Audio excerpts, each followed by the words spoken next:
Nā te pētihana I haina rema te kautau, ko pahuri aki nei. Koina tētahi o nā mea tino kaha ki te puawai I nā mea katoa, e pā ana ki te reo. Ara, ko te kohanga tētahi o e nā mea. He kaupapa nui tērā, I nā hoki whāte kautau te kaupapa nei, he hitōria, I nā te nui te tike. He wā I nōhia e ngā tino maunga o te ao Māori. E wātea ana te kaupapa o te kohanga reo ki te hunga hia kai, ki te reo me ona tikanga.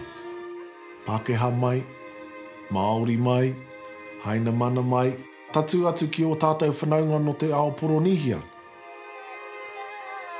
Te reo o Nāianei, o ka harua te tipo o te reo.